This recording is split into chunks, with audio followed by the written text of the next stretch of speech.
divine help. Thandizo lochokera kwa Mulungu. Amen. Masalimo 121 verse ya 1 likweza maso anga kumapiri kodi thandizo langa limachokera kuti. Verse ya 2 thandizo langa limachokera kwa Yehova olenga kumwamba ndi dziko lapansi. Masalimo 124 verse yake ya 8. Masalimo 124 verse yake ya 8. Thandizo lathu lili mdzina la Yehova olenga kumwamba ndi dziko lapansi. Aheberi 13 verse yake ya 6. Kotero ife tikunena molimba mtima kuti Ambuye ndiye mthandizi wanga, sindizachita mantha munthu angandichitenji ine. Akuti Ambuye ndiye mthandizi wanga. Bible limati pakamwa pa mboni ziwiri mlandu umakhazikitsidwa. Apa tapeza mboni zingati kodi? Zitatu. Akuti thandizo langa limachokera kwa Yehova olenga kumwamba ndi dziko lapansi. Nimafuna kuti mugwire pamtima panu thandizo la ine. Thandizo la ine limachokera kwa Yehova olenga kumwamba komanso dziko lapansi. Amen. Hallelujah. Nawo nimafuna kuti mumvetsetse zomwe ndakambezi. Kodi tikamati kuthandiza ndikutani? Kuthandiza ndi kumupweketsera munthu ntchito kuti akwaniritse cholinga china chake.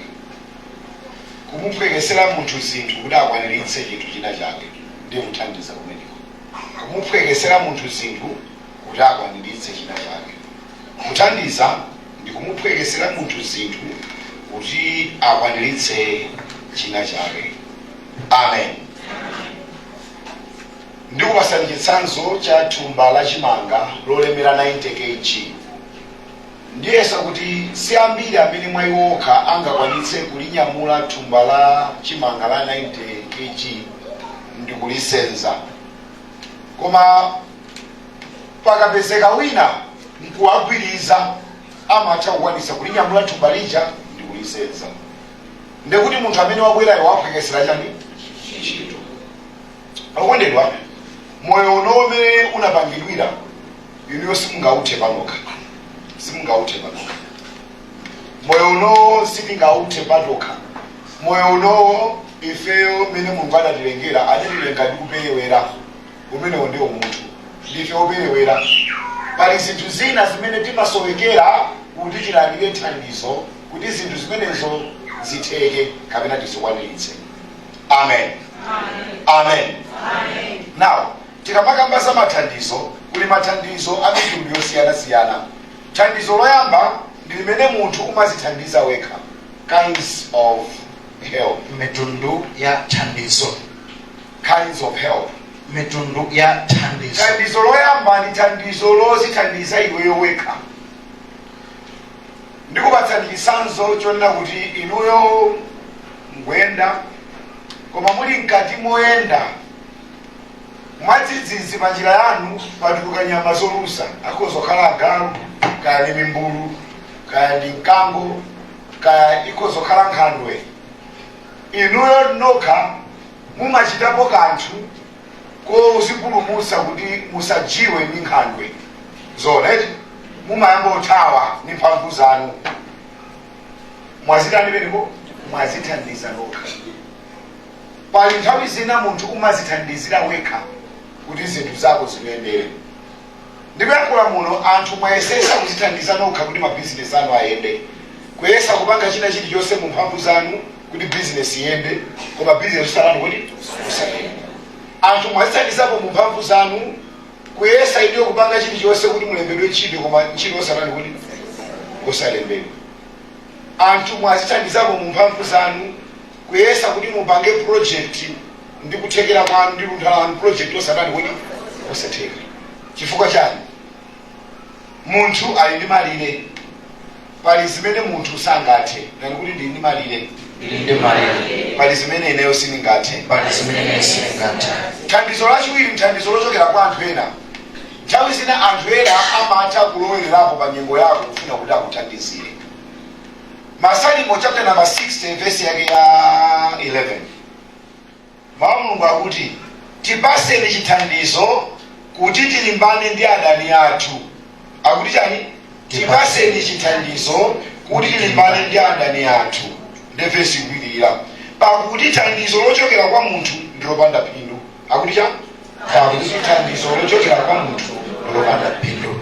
Okondedwa, thandizo lochokera kwa munthu mwa iyeyo kuti afuna kuthandize iweyo mwa umunthu wake thandizo lopanda phindu. Amen. Ndikubwereza, thandizo lochokera kwa munthu loti munthuyo iyeyo wasankha ekha mwakufuna kwake ndi kuthekera kwake kuti akuthandizeni. Bible kuti mathandizo amene ndopanda phindu. Ndi chifukwa chani sitikuyenera kumakhazikika kumayang'ana thandizo lochokera kwa munthu.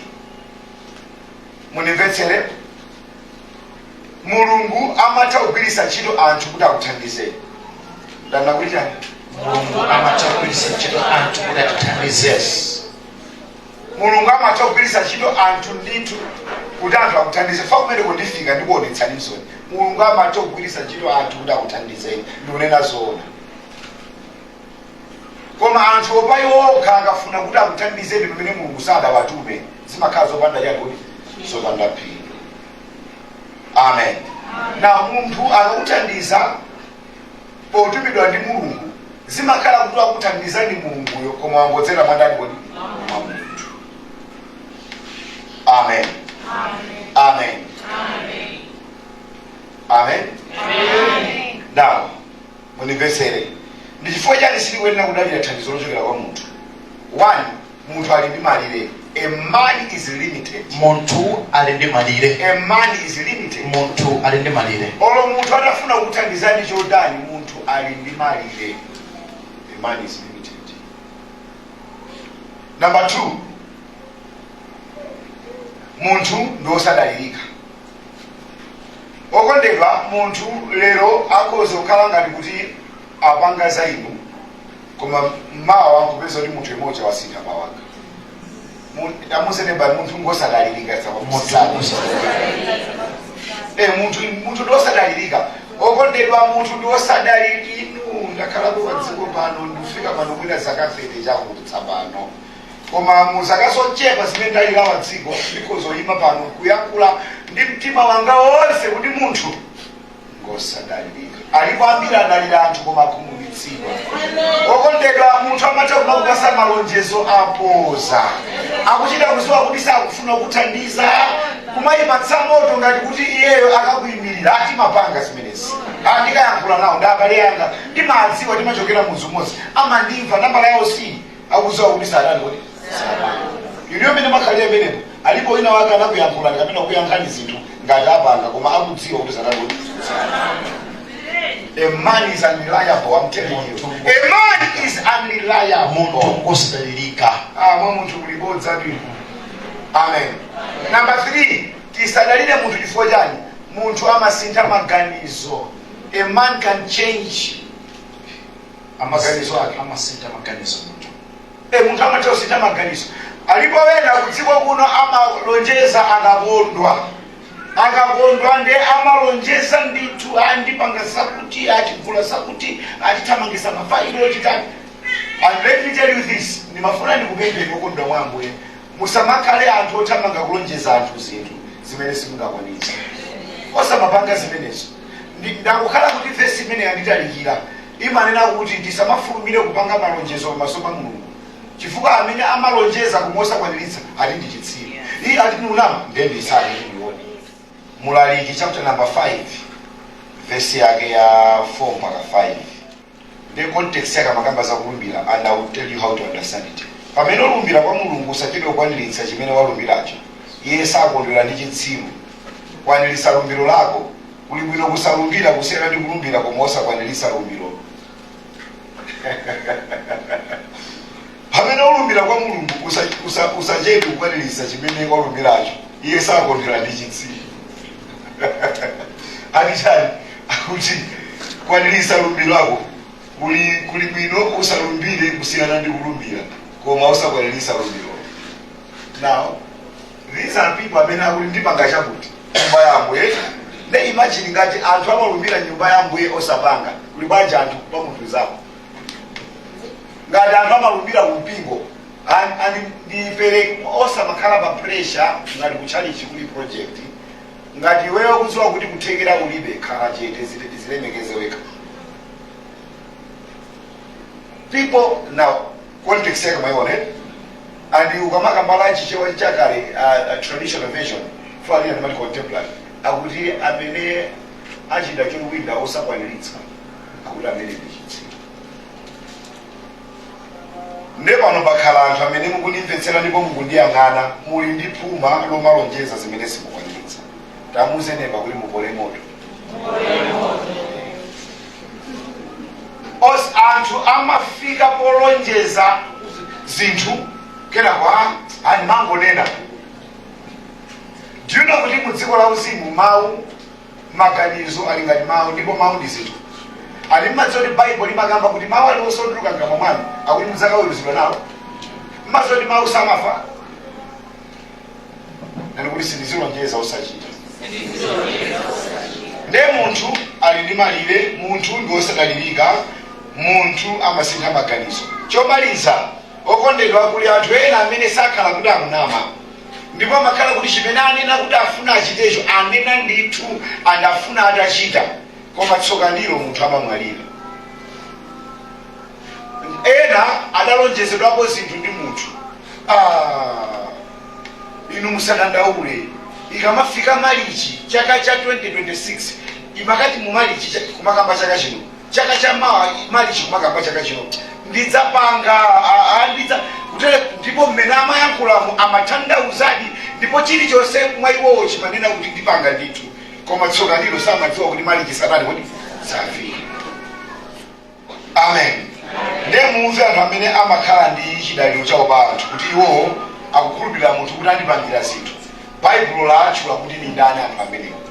Yeremiah chapter number 17 verse yake ya 5 mudalisika koma Yehova akuti ndi otembereredwa munthu amene amadalira munthu mzake. Kani chalapika akuti ndi otembereredwa munthu amene amadalira ndani kodi sekulani. Bible lano msakale ngati sikuli nyumba yangu sekulani nakaili mfoni sekulani limene ndilitsekuka lero sekulani tone limodzi. Let's go into our Bible and see. Jeremiah 17 verse 5. We are taking our time. We are not in a hurry. Jeremiah 17 verse 5. Akuti ndi otembereredwa munthu amene amadalira munthu zake, amene amatsamira pa munthu mzake kuti amuthandize pamene mtima wake wafulatira Yehova. Mwaona nkhaniyo akuina aliyense amene amadalira munthu mzake ndodani kodi ndakana temberero ili ndapafotokoza anthu amene amadalira anthu azawo kuti amadali akuti amene amatsamira pa munthu mzake alifika potsamira tikati kutsamira ndekuti depending kudalira. You are depending on a man. Ukudalira munthu akuti amene amatsamira pa munthu zake kuti amuthandize akusakilima chiyimirira tingapange chani popanda inu. Ife tikaona inu timadziwa kuti tidya ati andiotani kodi otemberera. Akuti amene amatsamira pa munthu zake kuti amuthandize akuti pamene mtima wake wafulatira Yehova. Anthu awo amene amakhala kuti atsamira kuti munthu awathandize akuti amene wa mtima wawo umakhala kuti wamufulatira ndani kodi Yehova. Sakulabadaso kuti kuli mulungu amene iyeyo ndi thandizo lopezekeratu nani kuti nesime sitikumanga nawo. So when you want to depend on a man for a help, mukufuna mudalire munthu kuti akuthandizeni, you be under a case. mukhala pansi pa temberero. Amen. Amen. Thandizo lachitatu ndi thandizo lochokera ku boma. Okondedwa anthu amalidalira boma kuti boma liwathandize. Koma inu ndine taonapo kuti nalo boma limafika potilalephera. Thandizo lachitatu ndi lochokera ku boma. Depending on your government to help you. Boma lanu mthandizeni. Boma lichitapo kanthu. Boma litukumbukira. Boma lituona. And I want to say this and I want to put record in the record straight. Ndipo boma limayendesedwa ndi anthu andale. government is run by politicians. boma limeendeswa ndi andale. And whether you like it or not, mufune musafune inuyo, you cannot take away politics from governance. simungatenge ndale ku simungazichotse ndale ku ulamuliro. It goes, they are siamese. Ndizofanana zinthu. Yes. Amene amayendetsa boma ndi anthu andale. And inu ndine, I think itafika pa msinkhu oti timadziwa kuti anthu andale kabodza. Iniyo sitingamanamizane pano, anthu andale ndi anthu amene amatikonda mu nthawi ya kampeni kuti iwowo apeze mavoti. Anthu andale amalonjeza zinthu osati masewera, amalonjeza zinthu. Wena adatilonjeza chilichonse chimene adasala kuonjeza ni moyo osatha. You know, they are campaigning. What is a campaign? To campaign simply means you want to win votes. And you can say anything and everything just to entice people. Ndipo mali kendilisieni. Sikuti boma silingathandize koma maganizo athu asakhale kuti boma lindibangira chani. Because the problem of us Africans, boma lijatimali makamaka, I will say this anyway, those who even are in rural areas, amaganiza kwambiri kuti boma lingasinthe moyo wawo. Okondedwa, mundiyangani, boma silingasinthe moyo wawo. I'm telling you the truth. Government will not change your life. I will speak. I make observations as the way you do. Kodi merita ambo sina maboma chasina njani dziko lathu. From majala makhala nthawi yangwazi. Mwakhala nthawi yabaki up until now makolo mu history. Chimene chasina njani pakalero dziko lathu. Chimene mungatolosi. Because as a country we still have malo amene kulibeko madzi abwino, kumene kulibeko misewu yabwino, kumene kulibeko magetsi. As a country anadakaphunzira bepasi pamitengo.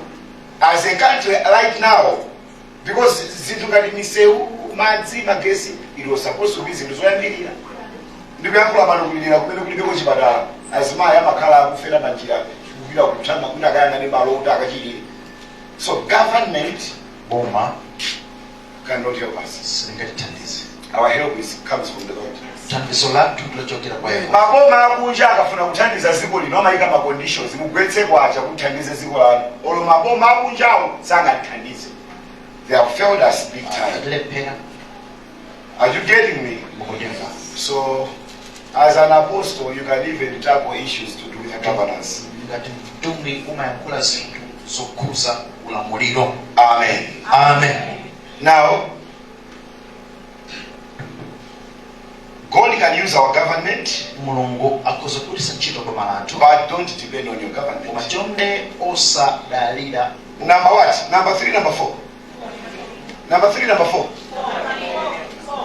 Number 4. Number 5, 4, 3. Okay. Now the help from Satan. Satan amathandiza so anthu. Mina simunamveko kumaliro mwamva. Kunja kuno kuli anthu amene akukhala koma amadalira Satana. Now, to demystify this truth, I will just put it in the simplest terms. Wina aliyense amene amapita kwa asing'anga amadalira Satana. Tauzena neba, aliyense amene amapita kwa asing'anga. Ngati sakupeyang'ana nani chilipo chikwakuza. Aliyense amene amapita kwa asing'anga amadalira Satana. You know, anthu kunja kuno amapita kwa anthu amapanga business koma ali ndi zitumwa. You know, I heard a story, I will say it anyway. Akuti some you know agama ochechibisi. Ndauti ndimamva, you know, when you are a pastor you hear a lot. Zinasoma ngoti ukodi zingolowa kuzingozisuka mumtima. So these some stories in my employ for edify kuzilemo zalipo kwani kwa yakula. Ana ntoma kalenga madzi osambitsira maliro. Ndikupanga zizimba za business. ndakuti akuti munthu akaona kuti pamalo pali maliro ati umamva chisoni. Ndati akagwirisa zimene zichopanga business ati anthu akamaona business yako amangokumvera chisoni kuti akukula. Yeah.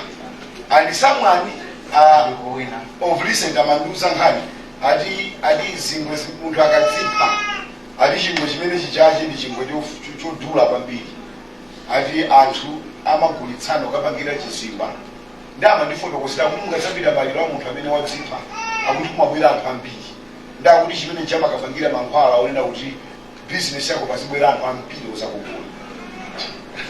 Amakamba ati mphasa za maliro they say a lot. And let me tell you this, zomwe ndakuza zimene ngathe kuyankhula koma namba zimene silingayankhule. Zomwe ndakambazi zomwe ndingathe kunena koma zinazo silingayankhule ndingayambire patamo palibe. So people amapanga zinthu zopya just to make sure business yawo ikuyenda. Kuja kuno kuna anthu asatanic ali ma covenant manyumba mwawo muchamulizipinda zimene mukamona mafilimu ama Nigeria zacha anthu amene achawa sobebera amakhala kuti akupanga reveal the other side of life imene simuidziwa. Anthu kuja kunoko kuna anthu amene ali mdisiplinda zimene anthu ena sawo. Anthu amakhala ndi makofini nyumba topangira zawo. Anthu amayatsa zimakandiro zofira kuvala amping komanthu amuzendeka koma anthu apanganyasa abale. Ndira amuzendeka koma Yesu azaweruzabe basi. Okondedwa tsiku lino ndakwera galimoto nepatsogolo pathu panali minibasi. Acheya minibasi ija olemba adalemba mwamwano akuti mfiti zafanso. Kutera kubali ufiti wa active ndi bali ufiti wa inactive. Pano ufiti onekera ndosone. Anthu onse amene amakulupirira asing'anga ndi afiti oyendera so gondera konko. At part time. At time. Safu time. Inu sing'anga uja ndikamfiti kamene kacha. Wina akakandusa nkhani akuti mutsoda sing'anga iwo kapita ndikuto lako loti munthu wina adachita kulosa akuti muzimu wawo kamna auza zinthu wina uja bakhala alipo. Koma ine ndamva zinthu wina tisabirize. Ina panthawi zina anthu akakufikira ndi zinthu umafika poti akuuza nkhani ija kena kweyo chinthu chamuna kukhala nacho wina for the next 1 week chikulephera kuchoka. Madamva zinthu. Am I teaching good? Yes. So let me just tell you the danger of kupita kwa sing'anga. Uzindikupya kwake. Ndini mwana wanga wina timati Pastor Ruben amene akupanga akuyamba branch kuilongwe. Akutibula need to buy and buy. We are going to have a big branch there. And the branch. well, ndinaka ndikumpanga mentor. So when I'm mentoring people, I teach them what I know. Akamapuzitsanto amapuzitsa Sibyendi madziwo. madziwo. Then nampuzisa nkhani ya ulamuliro and I think aliyesa amene wadusa m'manja mwanga for mentorship nampuzisa nkhani ya ulamuliro. Now ndampuzisa nkhani ya ulamuliro Ruben anali kuti anamutenga kwapanga nawo survey ya mtundu wake. Now survey imene yoyo amene kuti adzenda m'mizi kulilongwe I think kudowa kukasungu there about. Ndi akuyenda anapeza kuti anapita pa sing'anga wina wa mizimu achamayika mbendera mwazo. Now sing'anga uja atangotuluka kungoyang'anizana ndi Robin sing'anga anagwa pasi kukomoka. Robin ndi kumkambaya ndi mwana mmodzi wa ana amene ndadzutsa amene muli pemphero lopsa kwambiri. Robin can pray for 6 hours continuous. Robin can fast for 100 days. I know the boy. Si mwana wamasewera ni mwana oti iye analimba mtima basi. Ndiye kuti kungoyang'anizana ndi sing'anga nako. Ndatu basi kutenga kuchekacheka. Ndiye iye amafunsa yachitika ndi chani ndiyena namutenga pambali kumuwuza kuti munthu aliyese akapanga visit kuno anthu awa amamuyikira mzimu ina wake mwa iye. Njolinga choti adzabwerenso kuno kusafuna thandizo. Ndiye kutereko iweyo mutayang'anizana iwo zimene amafuna kuti akupangiza lepereka zakana bakufaya. Ndorobe anadusa ndati iwe ndiye mwana wanga wokondedwa umwe iwe nikondedwa. Ukamaya alikira tukumapusa mamungu achasika gwira. Imagine mimi ndakupusira ndi panopa munthu munomo ungafike poti uli munomo anthu pa kukulotsa under my teachings pakati kukulotsa. ine zimene waphunzitsa Mulungu ndimakhala kuti ndikukutsilikani ndichiona ndi chamawu. Shout out, never die young. Nalo kuti sinizaopa kuti oyipaza ndichita chani. Sinizaopa oyipaza ndichita chani. Kuna amene ali mwa ineyo. Kuposa amene ali mzimu. Kuposa. Time is coming, mudzaona kuna asinga ngabwera kuzalama. Sikali kwenkwena asinga ngatsabwera kuno madzalama. The time is coming and atsabwera kuna salani kupanga manifest. Tinabwera kuti salepereka. So onse amene amadalira asinga ngamadalira ndani kodi? Satana. Onse amene amapita kukatenga kukaombeza, onse amene amapanga za Satani ngamadalira Satana. Amen. Amen. Tikumaliza. Thandizo limene ife tikulifuna ndi limene tikulimalizirani. Thandizo lochokera kwa ndani? Thandizo lochokera kwa ndani? Sindikuva thandizo lochokera kwa ndani? Now I'll read for you zimene nalemba. Then I'll continue. Let me read for you what I wrote. Then I'll continue from there. Nalo atate mundithandize. Atate mundithandize. Simuyankhula Yehova mundithandize. Yehova mundithandize.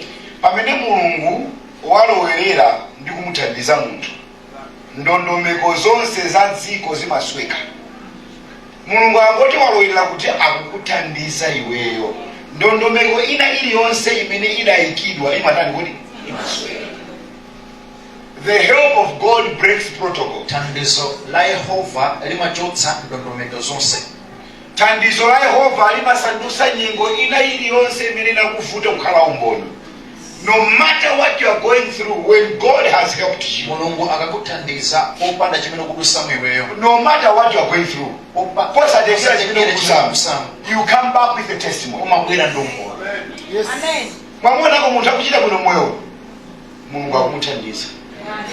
Nangati munthu akuchita bwino koma sadalira chilichonse, koma akuchita bwino sadalira mphamvu iliyonse iya kumidima, koma akuchita bwino, God is helping that one. Amen.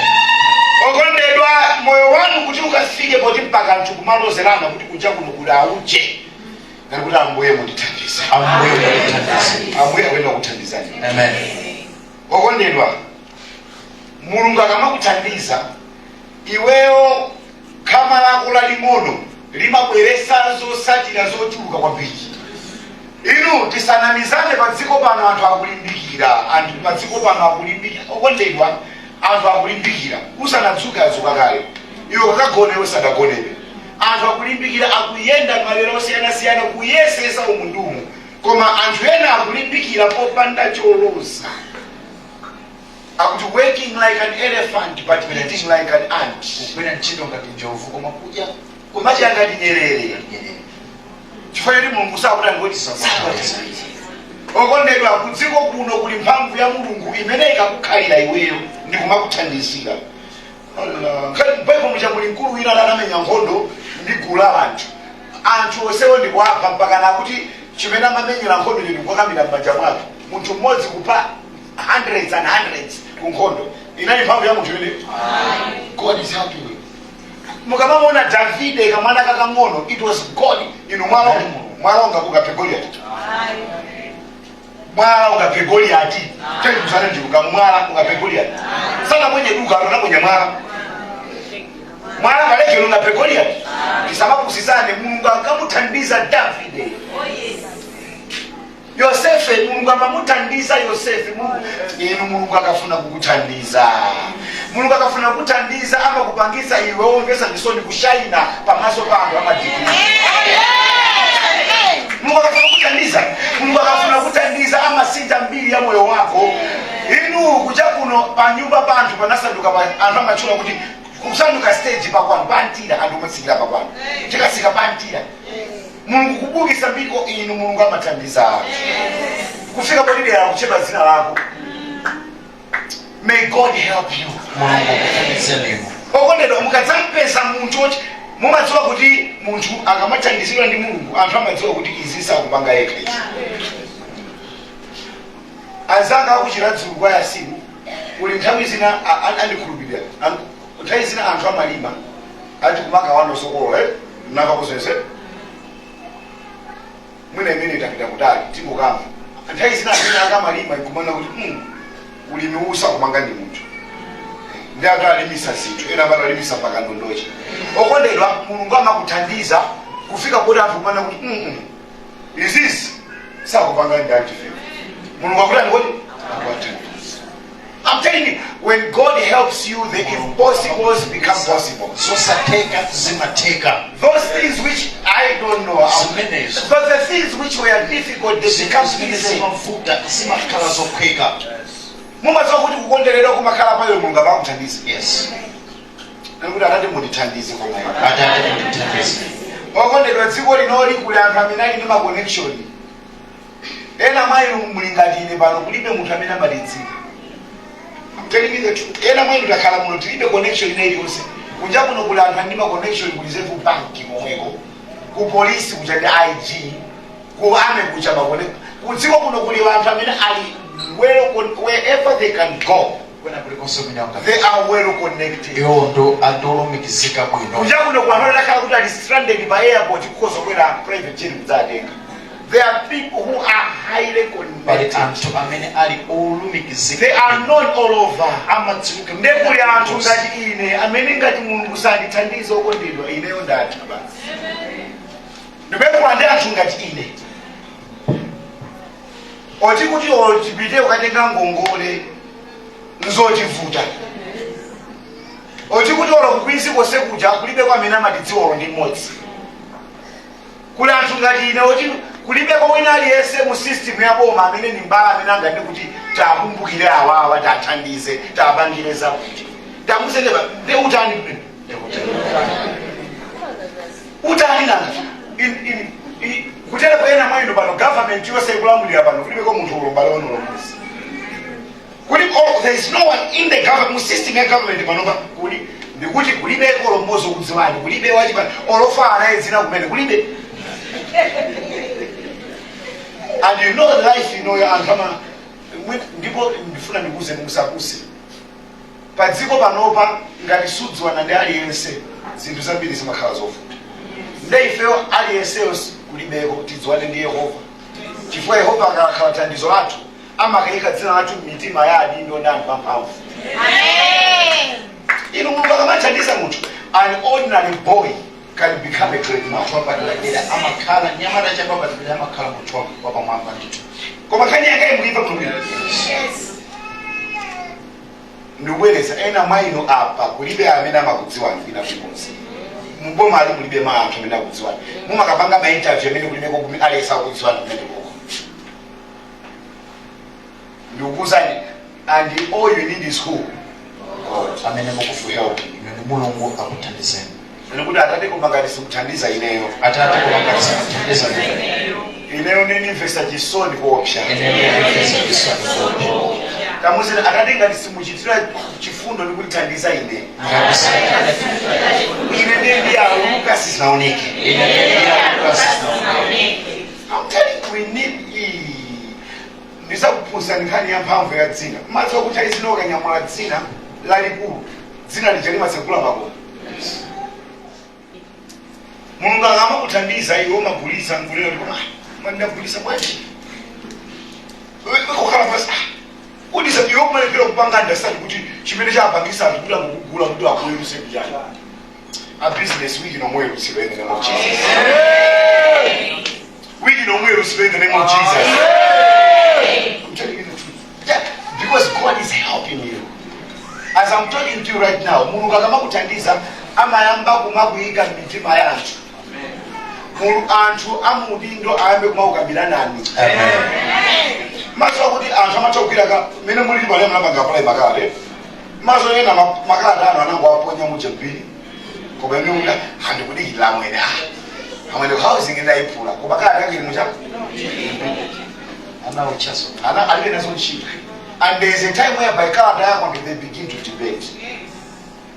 Gona feel money. And do you know when God is helping you? Atamata kuona kumasazo na kuona ifanya. Feel like it's not ngolisa ngasa. Akakalota tantenge ndizamoni. Basi kubwera umene kucha. Iwe sokufika ndikusekerera. Andisima ire mwana. There are zimzokezimonika pepera kwa Mulungu akutani kodi. Somo ndikuyankhula zizizi ine sindikulalikira ulere. wina wake Mungu akuthandiza undibira foni undibeka undibira foni uli ku Dubai undibira foni uli ku America undibira foni uli ku Portugal uli ku Spain uli ku China kuli mtundu wasopereka zimene mazokuli kumawa Mungu wathandiza. Amen. Chopereka mpaka 17 million Mungu wakuthandiza. Malevu adani kodi? May God help you. Wina aliyese adayima kususana nawe Mungu akamakuthandiza palibe amene angakwanise kukuyenza. Ino anthu amadzuka kufukamira kampeni kulimbana nawe eti mgonjese amene ujatha amayerekedwa amapanga matama mwakutama zona katani amaziva amona kati. When God is helping you then kuchoma mapanga amakukweza bekwambiri. The more they fight you, the more you are promoted. The more they fight you, the more you should be promoted. Kamusene batima tumikira Mungu obebesa zinthu. When God is helping you. Yes. When God is helping you, because I'm helping you. I wouldn't disappear about Sokoro Paco. I disappear about Sokoro Paco. Never about Sokoro. I would disaster as I'm a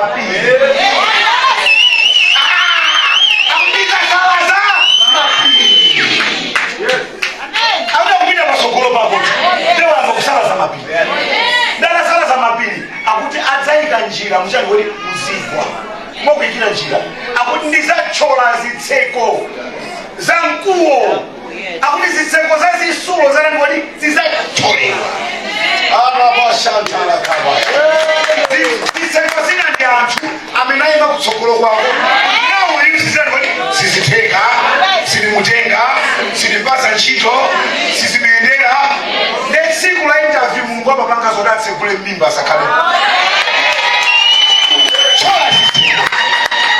akundisapita patsogolo pako akundisaika njira mchipululu akundisaswa zitseko zakuwa enda muzineba Mulungu amapakasula protoko ino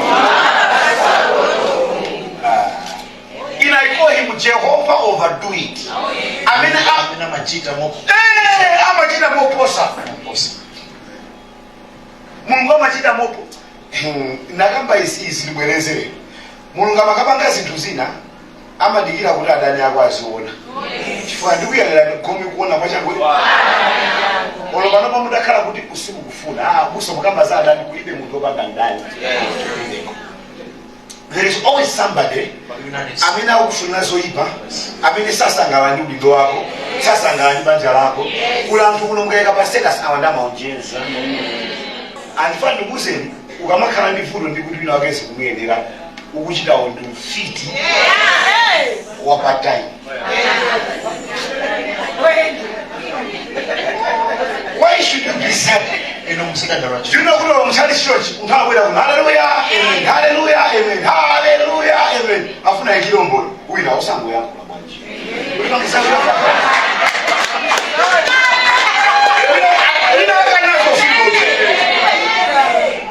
Some people have got a problem for every solution.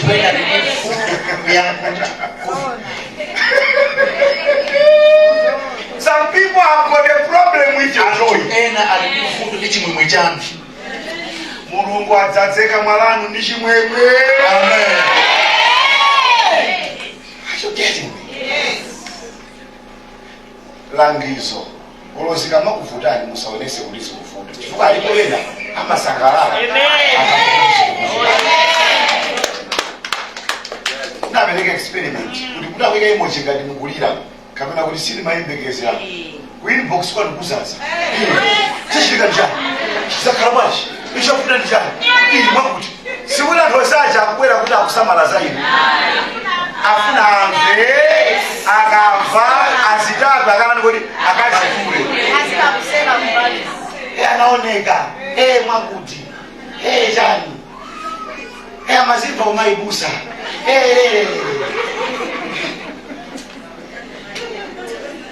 May your joy silence your enemy. Even ukaona mtu ni ndani, umanaye kuchipata mwaba kusana ndabwera kuzaona mtu. osauza sindipeza nabela kuzaona muntu ukonenga ndi mwangu ndiyeza ndikuza umuntu wesali bese ndingamaseke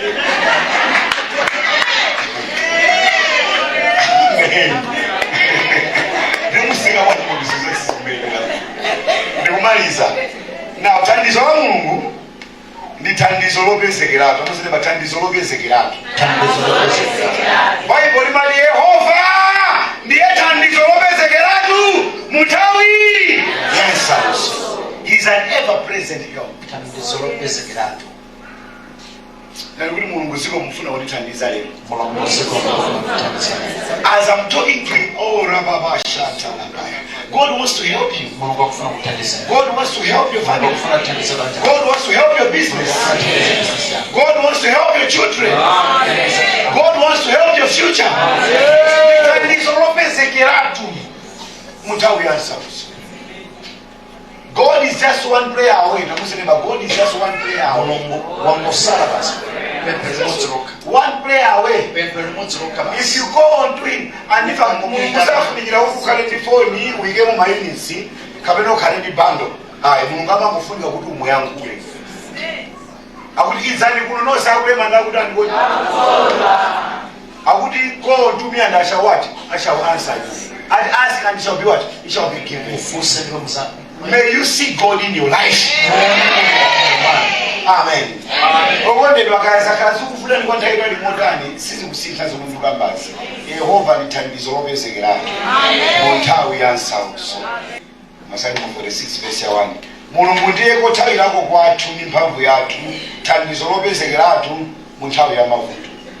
Okondedwa ndimafuna ndipitilize simeni makamba. Unena kuti ukagwedwa vuto kumathamangira ukauza abantu. Anthu ena amangosangala kuti iwe uzikhala mavuto.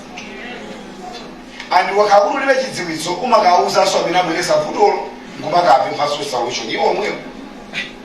Tiripo ndasiya mavuto amene anthu amakumana nawo malo ogwira ntchito m'madera amene makhalamu amakhala so mavuto dayambisira ndi munthu wina. I'm telling you. So kamakhala ndi changu kwambiri ukamuuza munthu. You never know anthu amene kwauza omwewo ndi amene akupanga zimenezo. Mulungu akupaseni chidziwitso musanyamuke ukauza anthu amene ali khwelo la mavuto lanu. Anthu ote kwambiri amene amakhala kuti iwowo ali khwelo la mavuto ako koma ndazinzawo. Yenda mvapo nkhani zona kuti azimayi awiri oyenda limodzi ochezerana okondana winayo nkumakayenda ni mamuna wanzache. Iniwo nkhani zomulazimva ndipo mwazimva. Kumati ayo mene machezera mucho umalimba mtima kuti bwanji kuti pako ngamaende ndamuna anga. Ufiti ukalowa mu mtima mwa munthu akozopanga zimene ingakhale mukanizo usangate uchite. So be very careful. Be very careful. Amen. Amen. Amen. Amen. The help of God is available to everyone at all times.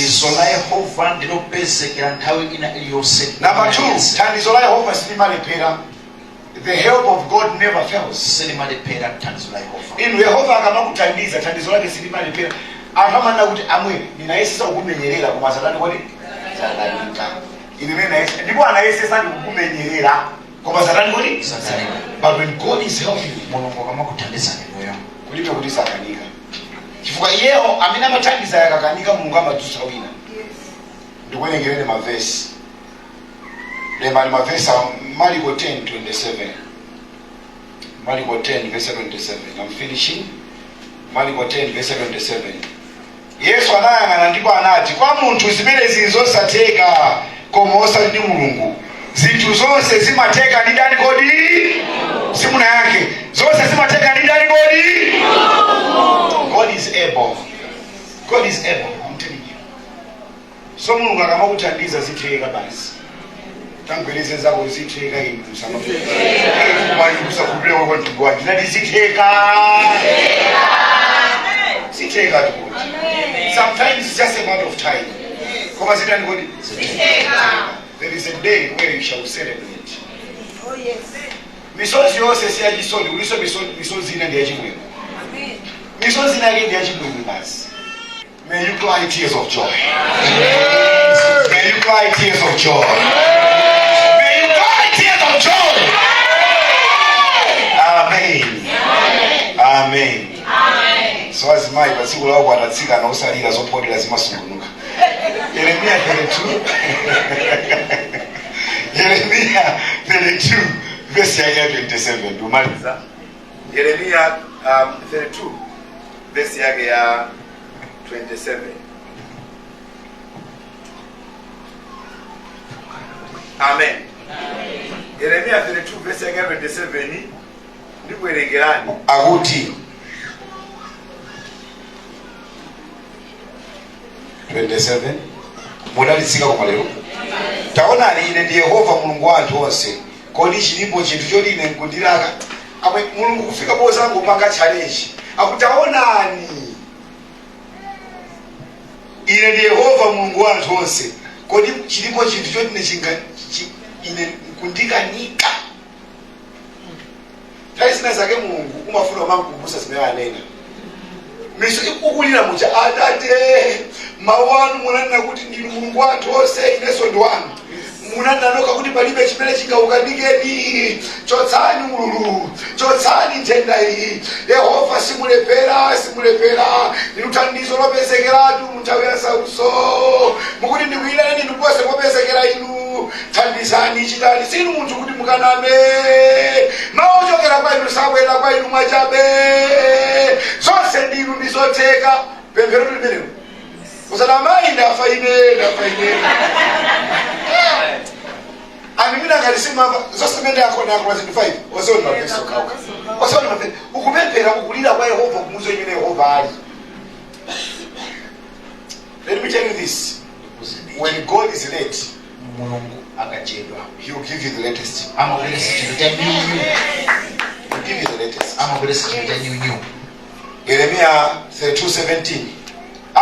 Inu Ambuye Yehova munalenga dziko lakumwamba ndi dziko lapansi. Munazilenganiza nyalano la mphamvu ndipo palibe chokulakani munthu sopano. Yehova wayankhulaika kujakweti munthu swafika kuti palibe chotani kuti chokulakani. Izi chazimene sikuti simuzazicha okondedwa. One day is one day. Oh yes. Isakwana isateka. Ena akanena kuti tsiku lina ndizakhala ine. Mulungu atandidalitsa naneso ndizakhala mboni. Tingolimbika kupemphera. Omweyo. Ndiomweyo kuikhoza kuzani. Amen. You testify not kalekale kwa malero lino. Amen. Amen. Timalize ndi chinthu chimodzi kwa lero. Thandizo la Yehova limabwera kwa munthu amene wapempha kudzera mpemphero. Amen. If you want God to help you, Ngati mukufuna Mulungu akuthandizeni. pray. Pempherani. Be broken and pray. Ino musonge mtima ndi kupemphera. Now, Mulungu yopothandiza amatumiza anthu. Amatumiza chani? Anthu. Yes. Pena Mulungu pothandiza amatuma anthu ngati angelo kuzakuthandiza. 1 Chronicles 12:22. 1 Chronicles 12:22. 1:12:22. Mwone mene Mulungu amathandizira anthu. Sinimaliza utenga wafaya ndawo. I think I will go to part 2 if God allows. Tingoona imene yoka. 1:12:22. Tamfani akuti tsiku ndi tsiku anthu amabwera kuzathandiza Davide. Tsiku ndi chani? Anthu amadamu Amabwera. Mwekepo sina lanu tenti apeni. Tsiku ndi tsiku anthu amabwera kuzathandiza zonse. Ikanipo sina lanu tsiku ndi tsiku anthu amabwera. Leti ike no pa present tense. Anthu akubwera. Leti tenti apeni. Tsiku ndi tsiku anthu akubwera kuzathandiza zonse. Iwerezeni soni. Tsiku ndi tsiku anthu akubwera kuzathandiza zonse. Iwerezeni. Tsiku ndi tsiku anthu akubwera kuzathandiza zonse. Iwerezeni. Tsiku ndi tsiku anthu akubwera kuzathandiza zonse. Amen. People like may God send people like angels. Mulungu akatumiza anthu ngati angelo. Nde mumve akuti mpaka anthu anakhala ngati gulu lalikulu la nkhondo. Anthu aja onthandiza kukhala chigulu. Namuzene basi kuthandiza akhale chigulu. Akuthandiza kale. Amen. Number 2, mulungu amakuthandiza amakudyosera zinthu zimene zinali zopinja, obstacles. Zimene zimaoneka ngati zinthu zopinja, zooneka ngati zovuta, mulungu amangozichosa. Yesaya 45. Yesaya 45. Yesaya 45. Verse yake yachani kuti? Verse yake ya 2. Akuti ine ndizayenda patsogolo pako ndikusawaza chani kuti? Mapiri. Ndizaphwanya zitseko za mkuwa, ndizathyola mipiringizo ya chitsulo. Mulungu akamakuthandiza mapanga zimenezi. Kusawazira mapiri, kuthyola zitseko zonse. Chosa ali mipiringizo ya zitsulo. Mulungu akuthandiza munthu. Wina aliyense amene wayimanga lichotchinga, I prophesy. Wina aliyense amene wayimanga lichotchinga, ena mwa iwo alandire mpaka na matransfer. Some need to be transferred. Some will need to be transferred. Some will need to be transferred for you to find peace, for you to find joy. Some will need to commit my blunder kuti niyo mudalitsike. Yesaya 40 verse yake ya 4 mpaka 5. Mwani Mulungu amakuthandiza. Yesaya 40 verse ya 4 mpaka 5. Chigwa chilichonse achitsatse, phiri lililonse ndi chitunda chilichonse azitsitse, zigwa zidzadzidwe levo, mapiri atani kodi atsitsidwe, dziko lokumbika kumbika alisaladze, malo azitunda awasandutse zidikha. When God is helping you, mulungu amakonza zinthu zako kuti zikhale mokomera iweyo. When God is helping you, mulungu amakuthandiza. Mapiri akuchosa, zigwa kusalazidwa. Pena pali boss, like I'm talking to you now. Mu process ya chimene mukufuna chicha, uliwina waka amene ngati adakhale bobe inosisiteka. Yes. May God remove that. Amen. May God remove that. Yesu Kristo. Oh yes. Are you getting me? Yes. Mazo namachoka nga apply vacancy yoti ili inapitirira masiku. Ena napanga apply mu nthawi yolondola. Kutenge mewa amene unapanga apply nthawi inatakale. Ndi mungapende kuti kuchitika njani? Ngakuthandiza. Amen. Now I want us to pray. Ndikufuna ifite pemphere. We want to ask God to help us. Mpemphe Mulungu Do you believe in the power of prayer? Yes. You cannot meet Pastor Vincent and not teach you about prayer. And you cannot come to GGM without you learning how to pray. Here we pray. Rise up on your feet. We want to pray. Amen. Are you blessed? Yes. Are you being blessed? Yes. So I will stop there, but I might continue because there is a lot I need to make channels of God's help. If God allows, I will. If He doesn't allow me, I will just stop there. You want to pray? How many are willing to pray? So